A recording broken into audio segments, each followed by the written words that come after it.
about very practical.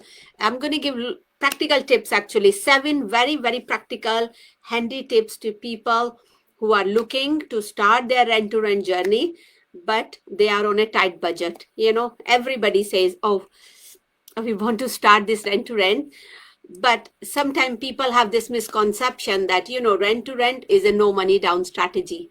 And I always say it's not a no money down strategy, but yes, you can definitely make a start with a very, very, very small amount of money. You don't really need to have too much money. I mean, if you work really, really smartly, you can make your money work really hard for you.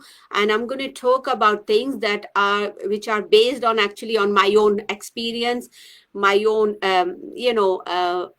my own tips and tricks that I have applied and used, because, okay, first time when I took my property, I just went over the top with everything, you know, because I just didn't know how to cut corners. I didn't know how and where to find my bargains. I wanted to do everything nice because you have this thing, stigma, that you want to do your property nicely because you want to show to other people. It's going to go on social media. And plus you are nervous because you want to give your best. I'm not saying that second, third, fourth property or whatever property you're taking next, you're not going to give your best.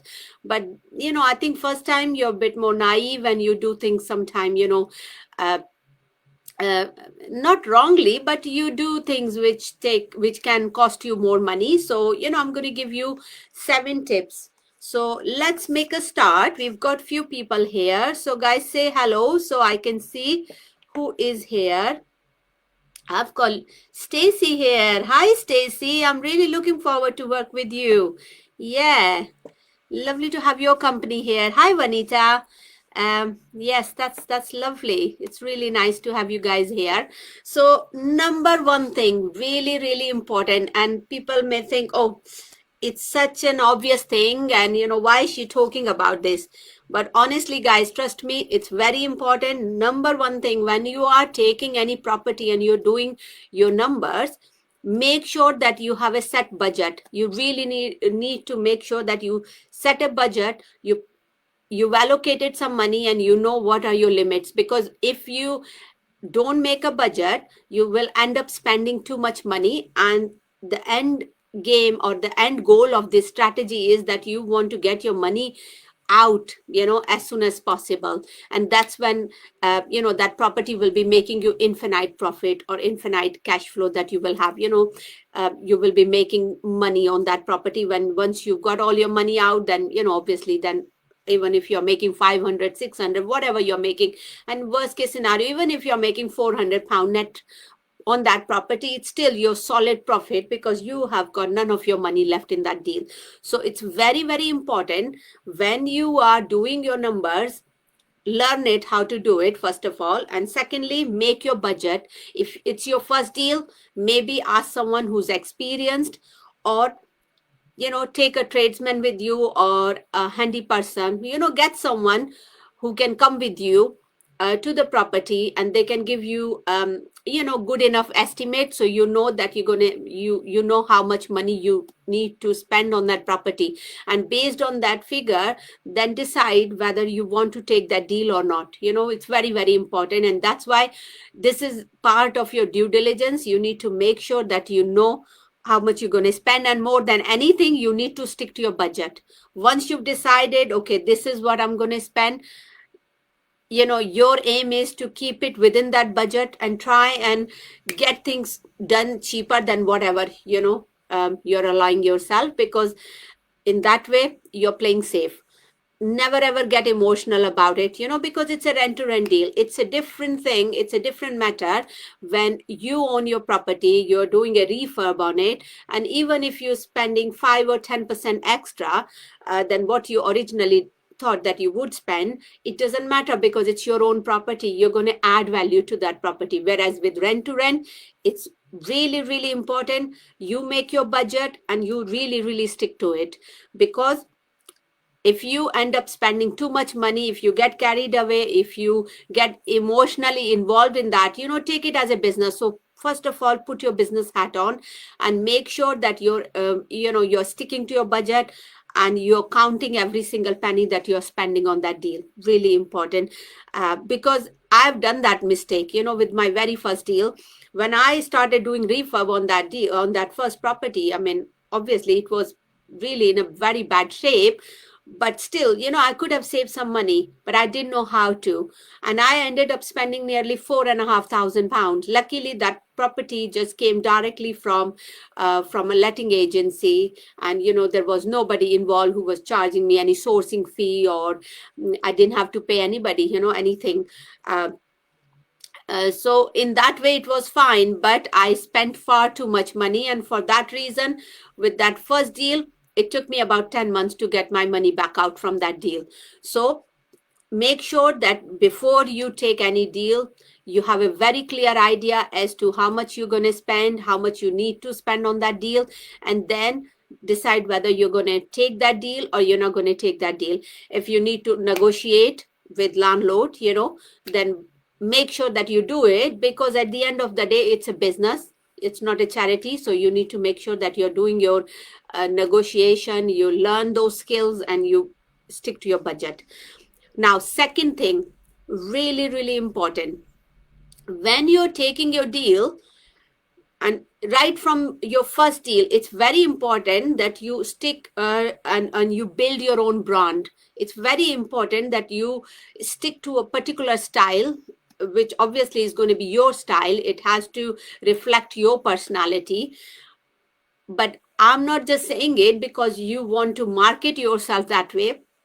My reason is, if you stick to one style, and if you going to create a USP for yourself, for your own properties, for your rent-to-rent properties, then if you have any soft furnishings, any wallpaper, any paint, or anything that's left over from your first deal, from your first property, that can be used again in your second or third property. So in that way, okay, first property may cost you a little bit money, but you will find that by the time you're doing your second, third, fourth, fifth property, it gets cheaper and cheaper, because you've already got items left from your last property, previous one, and those items can be reused. So in that way, I always say, stick to your brand, stick to your own style. Once you know that this style is liked by your tenants, or people are appreciating what you're doing, then you know that it's a safe bet, it's going to work. But don't go over the top as well. You really need to be very smart. There are, I mean, everybody knows there are so many stores where you can buy things relatively cheap, so there are many stores like B&M, or Home Bargain, or even IKEA. You can pick some really good bargains from those shops. So you don't really need to get expensive items to build your brand. So you really need to work very smartly.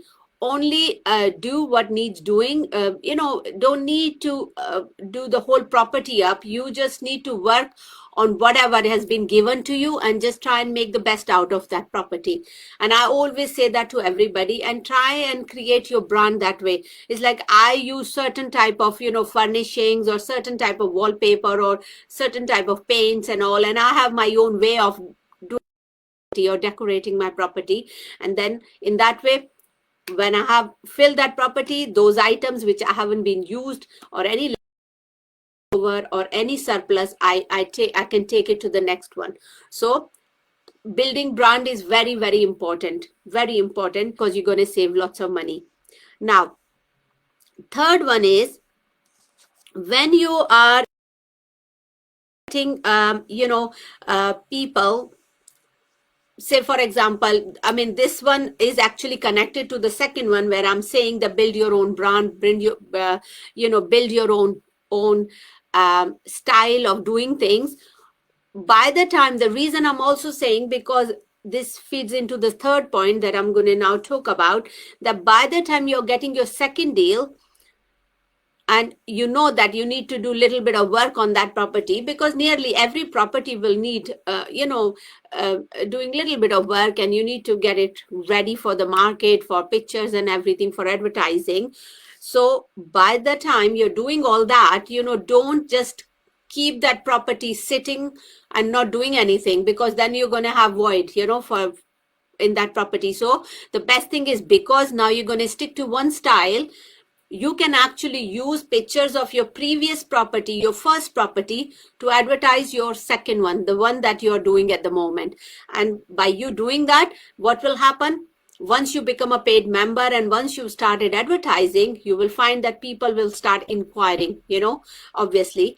And then you don't really need to wait till your second property is fully done. If somebody is really desperate to move into your property that you're still doing, let them move in. This is how I do. I've done it all the time. The moment I collect my keys, I straight away put it on the market, because I've got pictures from my previous and I know how I'm going to do it. So I know it's going to be very similar looking, property again. I'm going to do it in exactly same way, as close to it as possible. So I use my previous properties pictures in the meantime while I'm doing my property up. And in that way, I start getting inquiries from people. And because I start getting inquiries from people, then I can cherry pick people who really want just property either on a short term, or if they are okay and they don't mind and they are in urgent need of moving, I allow them to move into that property. But I do warn them that I'm still working in the property, but I will do your room first, so you don't get disturbed. And in that way, your property will start generating money from day one. So you don't really need to wait for 2 weeks or 3 weeks while you're doing your property up. You really need to work very, very smartly. And this is why I always say, stick to your style. Always have a style, because in long run you can use it to your own advantage. So like I said, when you're doing your properties, next property, you can just use same items that you have in surplus from your previous ones, but also use same pictures in the meantime to advertise. Let people inquire about that property which you just collected keys for, and you can warn them. And you will find that people, some of these people who will inquire about your room, they're really in desperate need of moving. And this happens over and over again in my group. Some of my mentees, they would say, Sapna, is it okay? I've just collected the key and I'm already getting inquiries. You think I should allow them to move in? I say, by all means, let them come in, because, this is all about creating cash flow. As long as there is no serious hazard there in the property, obviously, let them move in, get their room ready first, let them move into your property. Okay, you can give them discount for first month, maybe, reduce their rent by £20 or £25, and in that way they will not make a complaint. And also you will also have income that you can use to pay your first month's rent. So in that way, not all that money will be coming out from your pocket. So you can work really, really creatively. And this is why I say it's very, very important when we are taking our deal and doing it up, stick to one style. It's not your property. Obviously, we love doing our properties up, but it's not property where you're going to live. It's a property that's part of your business. So you need to have business hat on, and you need to stick to a style which you're going to repeat again and again. And this will help you in many ways. And I do that all the time. From day one, I'm just on the lookout for new tenants, because I want them to move in, and that helps me. And even if you're letting people move into your property on a shorter contract, because sometimes you come across people, they only want to rent your property for a month or 6 weeks, or on shorter contract. So this then allows you to charge little bit extra rent from them. They will still prefer to live in your property rather than staying in a service accommodation, because service accommodation, they know that they'll get charged on a nightly basis, which is going to be a lot more expensive for them. So they prefer to stay in your property. And this happens every time I take a new deal. And I always say to my inner circle mentees in my own group as well, that if somebody is inquiring, never ever refuse. Let them move in, because this means that you are going to generate income from day one.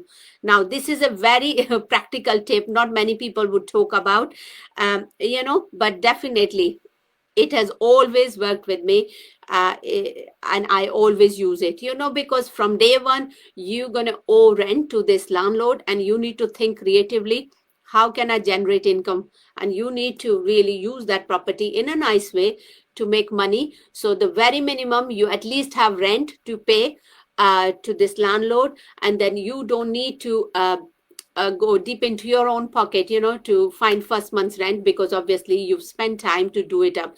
So even if you can fill, if it's a 6 bedroom, 5 bedroom property, even if you can fill 2 or 3 rooms in that property, it will help you to pay your first month's rent, if you've done your numbers right. So make sure that you are using all these tips and tricks. Yeah. So very, very important. So I hope you guys are, enjoying it.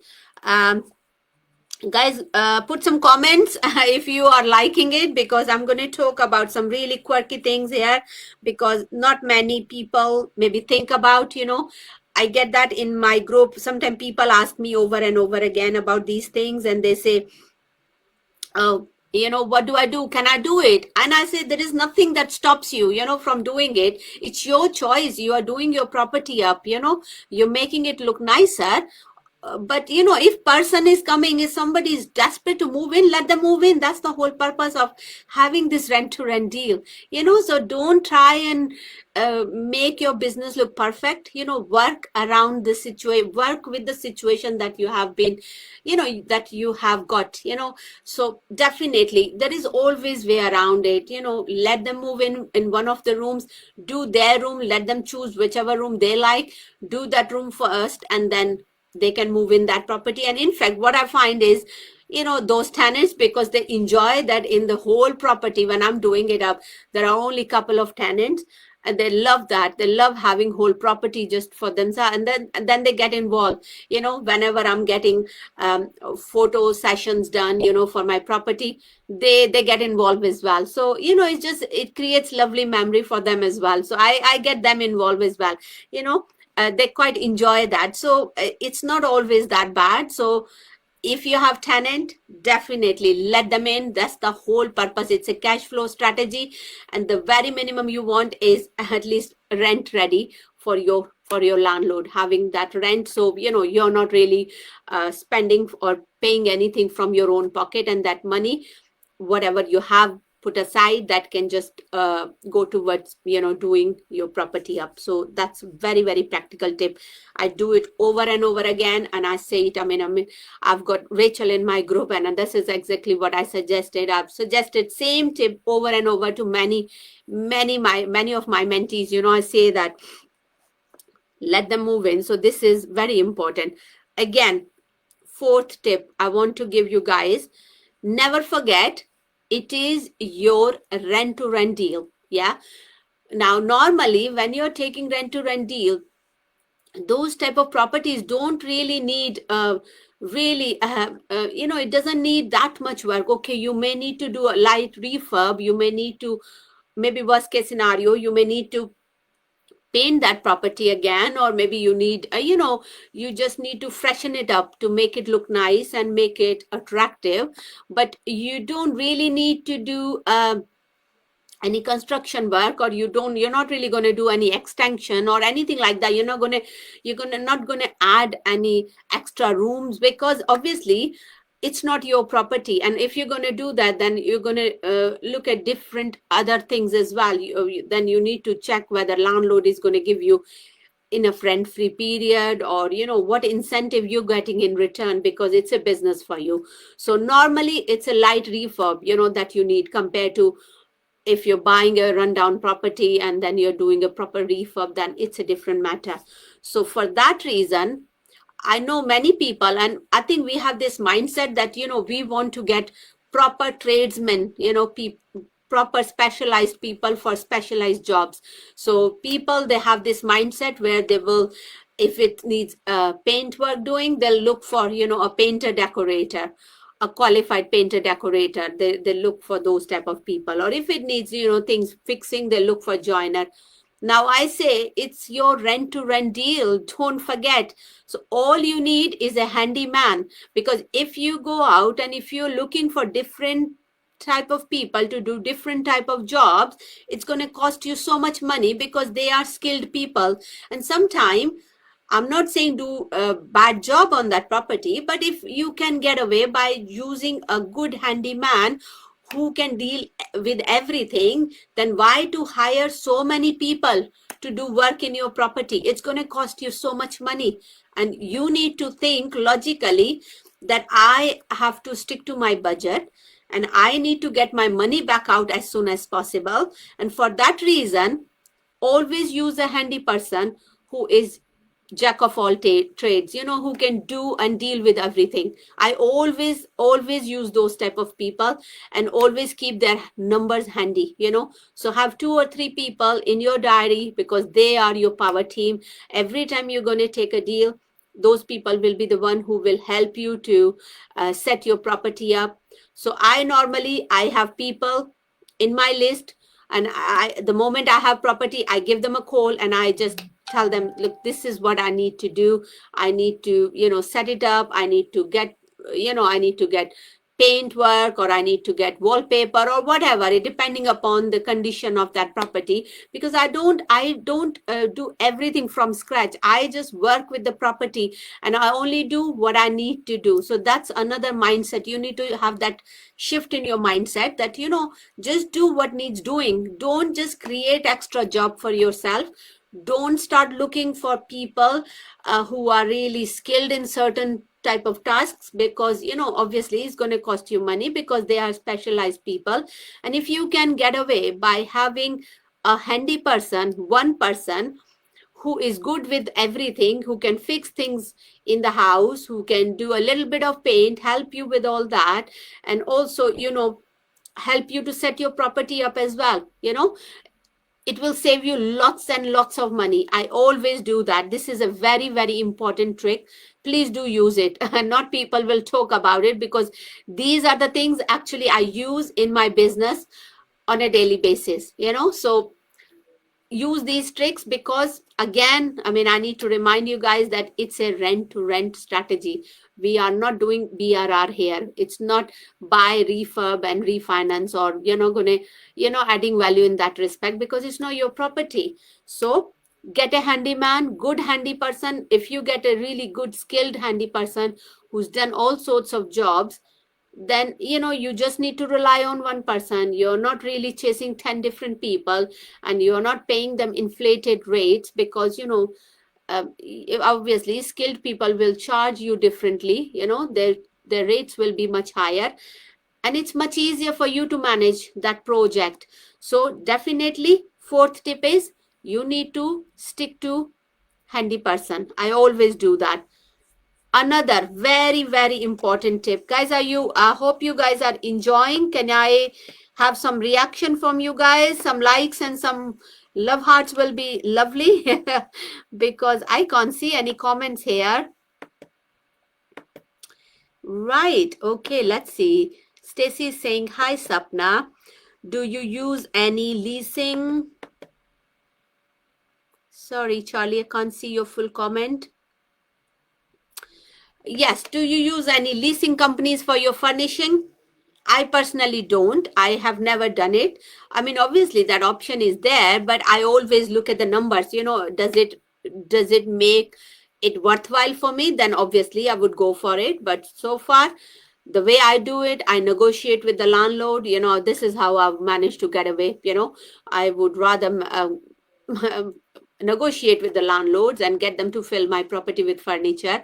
I work that way. Obviously there is nothing wrong with getting furniture on lease, but there are few things you need to bear in mind. Obviously, I have worked with them very, very closely. I know what the requirements are. There are many things that will reduce your going forward. If you go with leasing companies and where you are leasing furniture, it's going to reduce your monthly net profit, and there are certain things you need to bear in mind. So obviously, if Charlie, you're interested, if you're looking to start it, obviously I'll help you, because there are few things you need to think about when you're doing your numbers, and I always warn people, about those things. I'm not saying they're all bad things, obviously, because leasing has got its own pluses and it's got its own minuses. And it's very, very important that when you're taking any deal, you look at the overall picture and then see that in long run or overall, is it going to benefit me? If it's going to benefit you, then obviously take furniture on a lease. But if it's not going to work with your particular property that you're thinking of taking, then obviously I would say no, it doesn't work, because I know that option is there, but it doesn't always work. There are many, many factors you need to think about for that.